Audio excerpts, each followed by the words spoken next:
Hey there, Ramblers and Rovers, this is Miguel, and today we are exploring cenotes to the south of Merida. So if you're new to my channel, we've been uploading tons of content about traveling in backroads Yucatan, finding adventures here on the Yucatán Peninsula, a place that's very popular with travelers, but a place where you can have very, very unique adventures if you dare to go off the beaten path a little bit. This time we're exploring to the south, which is a place where travelers don't regularly go. They're a little more off the beaten track. You really need a car to get in here. We're gonna show you some of these amazing cenotes that you can find here in the south, and maybe you too can put this on your own bucket list to have your very own rambling and roving adventure. Don't.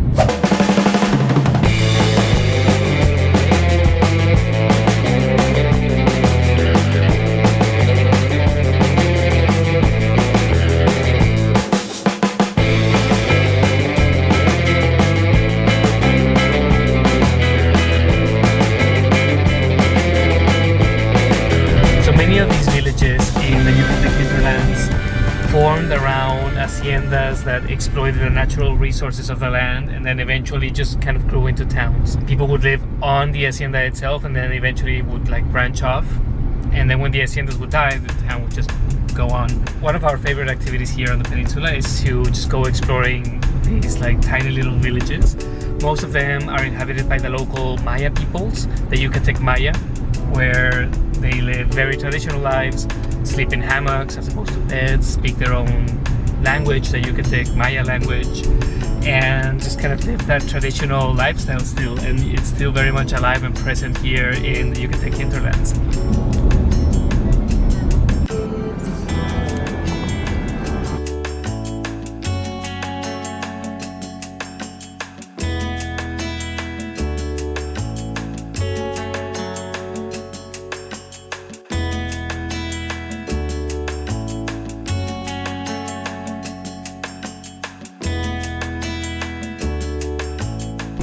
So we just stopped at the local ejido house, or basically like the town council for like these rural communities, and got our 2 tickets. It was 75 pesos for Mexicans and 150 for foreigners per person. So these 2 cenotes that we're going to are community owned. When you pay the quota to go into these cenotes, you are giving back to these communities and for the maintenance and upkeep of these places, which is amazing. This has got to be the most amazing dressing room ever. This feels, yeah, pretty exotic. So we just took a shower here because anything that you have on your body that you take into the cenote, when you go in, makeup or chemicals, sunscreen, will actually stay in the cenote. These are like self-contained ecological systems, very, very delicate biospheres. So the locals have you take a quick shower to wash off any impurities or chemicals or whatever it is that you have on your body, so that it doesn't stay in the actual cenote. It's just so warm, it's so hot today. We were sweating and melting into the car seats. It's almost 100 degrees, and keep in mind it's October, it's mid-October, so we're still like in summer here. Yeah, I mean, Yucatan has to be one of the hottest places in Mexico, so it's gonna feel nice to get into some nice clear water. So this is an example of like all the different creatures that live inside the cenote, anywhere from isopods and small crustaceans to fish, catfish, bacteria, all kinds of creatures. It's not the same kind of catfish that stung you. So I got stung by a saltwater catfish on the bottom of my foot in the ocean the other day. Let me just tell you, don't do that. It hurts so bad. Okay, so you're telling me yeah, these are not the that same can't catfish. happen. Are you sure? Yeah.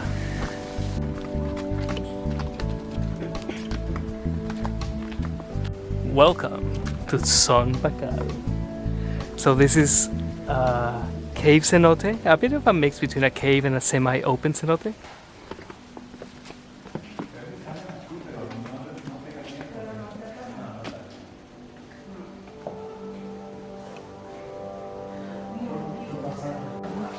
I'm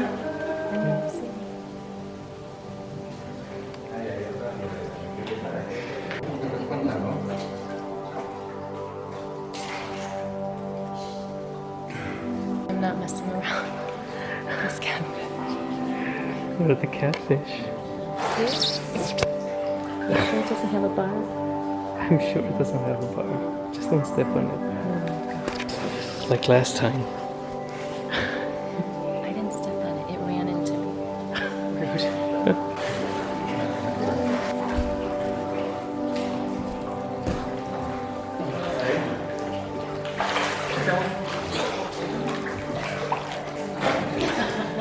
So this little piece of pottery shows us just how important cenotes were and continue to be to the modern Yucatec Maya. This is a small piece of pottery shard from an offering deposited here in the cenote by the Mayans.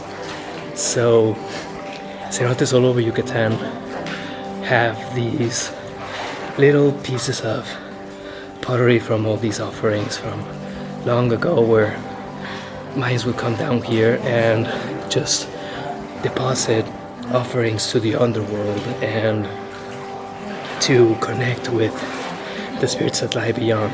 Cenotes are portals to the underworld, a connection between the world of the living, outside, light, greenery, and darkness. And this is proof of that.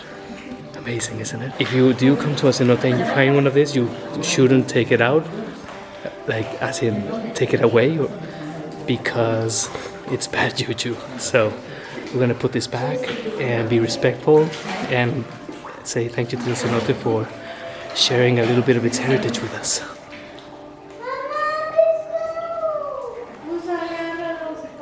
So we have bees that live up here in the little nooks and crannies of the cave, and they have all their hives. So I've seen 3 different species of bees. We have these kind of stingless bees back here that have nested in like the remains of a root. I don't know quite what it is. You have these big bumblebees, and then you have these smaller hives. There's just so much life here in the cenote and so much to do and see. It's just an environment ripe for exploration.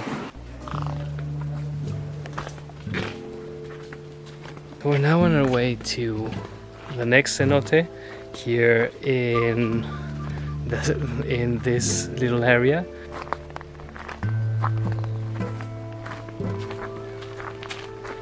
So we just got here to the other cenote. We're excited to go in.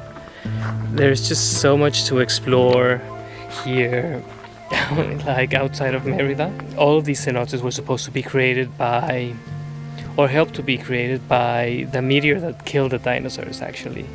And here I found this little fossil of a shell just walking around in the backwoods. Looks pretty. It's kind of thistle. So this kind of vegetation here in the western coast of Yucatan is what is called a dry jungle, because during the rainy season, more or less around this time, it'll be lush and it'll spring up like this, and then during the dry season it'll be almost desertic.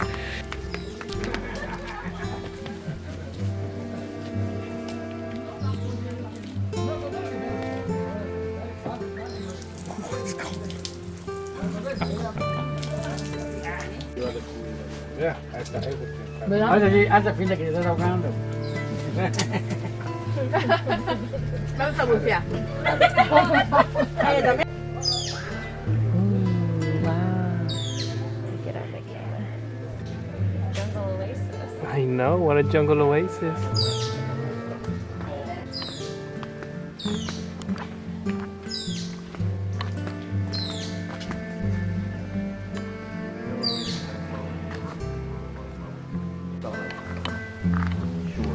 It's a long swim. It's like, it's not, so we looked at our gas, so we've got about 70 minutes swim against. So we finally made it, we got the flat. To me, it goes through. I gave you a small tripod. That's how you have to click the seal.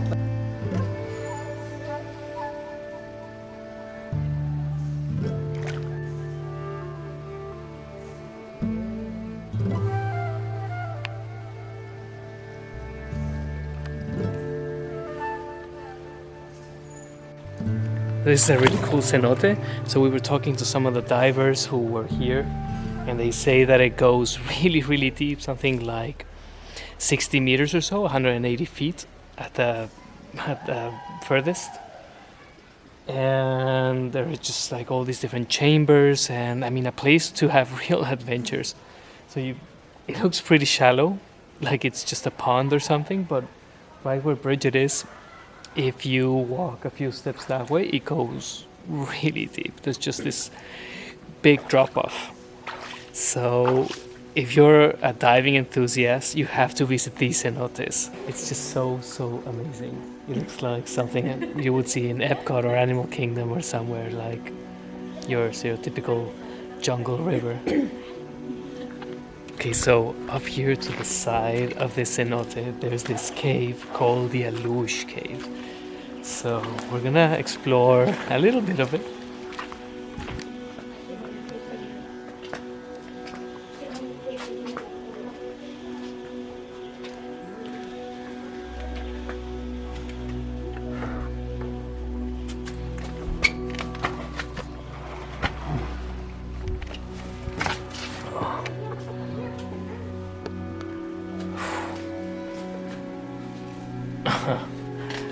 Oh, cool.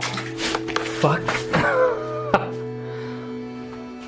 The hell was that?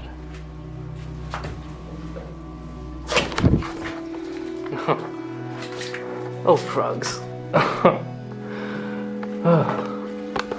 my god, it scared the crap out of me. So, it's called the Alush Cave, and Alushes are mythological creatures that the Maya believe in.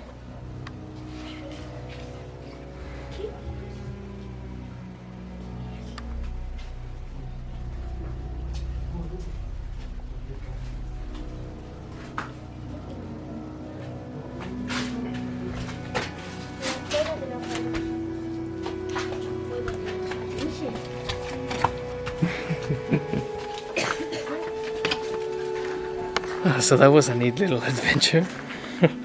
I thought I would go for a little deeper. Oh my god, those frogs scared me to death because I couldn't see them at first. So I was like, what is going on here? It's a small cave. A small cave? Did you see any alush? No alush, but I saw frogs.